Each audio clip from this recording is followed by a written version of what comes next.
नमस्कार। आज के इस एक्सप्लेनर में हम बात करेंगे एक बेहद जरूरी टॉपिक पर, निपुण हरियाणा स्कूल डैशबोर्ड पर प्राइमरी टीचर्स का क्लासरूम एलोकेशन। नया एकेडमिक सेशन शुरू हो चुका है, तो चलिए बिना किसी देरी के देखते हैं कि हेड टीचर्स इस एलोकेशन प्रोसेस को मैन्युअली कैसे अपडेट कर सकते हैं। तो आज का हमारा एजेंडा बहुत ही सिंपल है। हम समझेंगे नए सेशन का कॉन्टेक्स्ट, डैशबोर्ड पर लॉगिन करने का आसान तरीका और दो मेन सिनेरियोज। पहला फर्स्ट टाइम एलोकेशन और दूसरा पुरानी एलोकेशंस को अपडेट करना। चलिए पार्ट 1 से शुरू करते हैं, द कॉन्टेक्स्ट, यानी नए एकेडमिक सेशन में इसकी जरूरत ही क्यों है।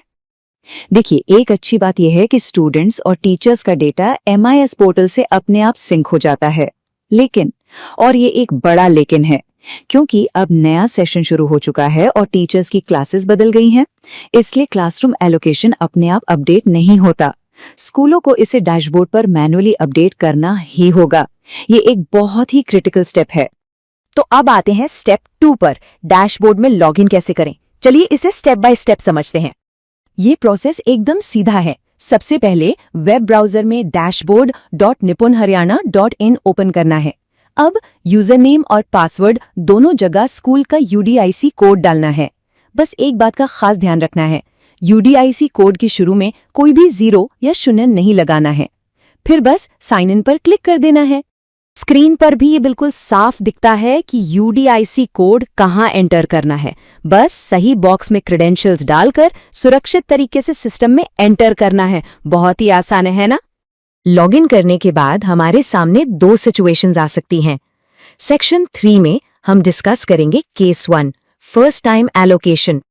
मान लीजिए डैशबोर्ड पर अभी तक कोई भी क्लास एलोकेट नहीं हुई है, तो वो कैसा दिखेगा? बिल्कुल ऐसा। क्लास सेक्शन कॉलम के नीचे एकदम खाली जगह दिखाई देगी। इसका मतलब साफ है, फिलहाल कोई भी टीचर किसी भी क्लास से लिंक्ड नहीं है। ये एक ब्लैंक स्लेट की तरह है। इस ब्लैंक स्पेस को भरने के लिए क्या करना है? टीचर के नाम के ठीक राइट साइड में देखिए, वहां एलोकेट क्लास एंड सेक्शन का एक बटन दिया गया है। बस उस पर क्लिक करना है और हमारा प्रोसेस यहीं से शुरू हो जाएगा। क्लिक करते ही स्क्रीन पर एक डायलॉग बॉक्स पॉपअप होगा।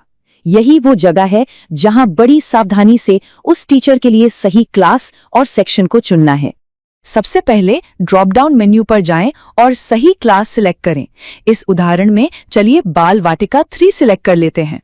इसके तुरंत बाद उस क्लास का सही सेक्शन सिलेक्ट करना है, जैसे कि यहाँ A हिंदी चुना गया है। अब बस नीचे दिए गए नीले रंग के एलोकेट बटन को दबा देना है। और कमाल की बात देखें, डैशबोर्ड फ्रैक्शन ऑफ सेकंड्स में अपडेट हो जाता है। अब यहाँ क्लियरली देखा जा सकता है कि टीचर अपनी नई क्लास के साथ सक्सेसफुली जुड़ गए हैं। ये पूरा सिस्टम बहुत ही स्मूथ और फास्ट काम करता है। लेकिन रुकिए, क्या हमेशा ब्लैंक डैशबोर्ड ही मिलेगा? शायद नहीं। आज के समय में ज्यादातर स्कूलों के सामने एक अलग ही सिचुएशन होगी।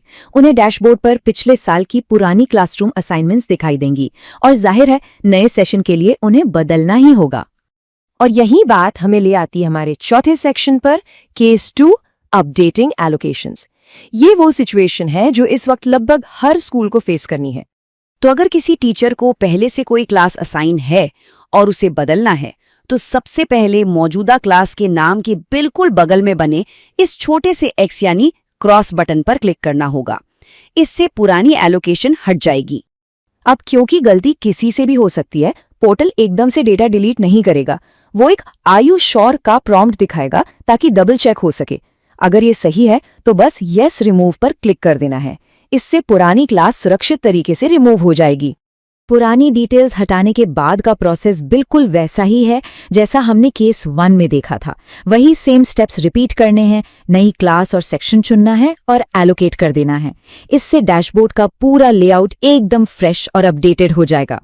इसी तरह जब स्कूल के हर एक प्राइमरी टीचर के लिए ये सारे स्टेप्स पूरे कर लिए जाते हैं, तो पोर्टल पूरी तरह से अपडेट हो जाता है। इससे न सिर्फ डेटा एक्यूरेट रहता है, बल्कि स्कूल का पूरा डिजिटल एडमिनिस्ट्रेशन भी एकदम ऑर्गेनाइज्ड हो जाता है। तो इस पूरे एक्सप्लेनर के बाद एक बहुत ही क्रिटिकल सवाल हर स्कूल एडमिनिस्ट्रेटर को पूछना चाहिए। क्या स्कूल का निपुण हरियाणा डैशबोर्ड नए एकेडमिक सेशन के लिए पूरी तरह से अपडेटेड और तैयार है? इस प्रोसेस को समझने के बाद इस जरूरी काम को आज ही पूरा कर लेना चाहिए।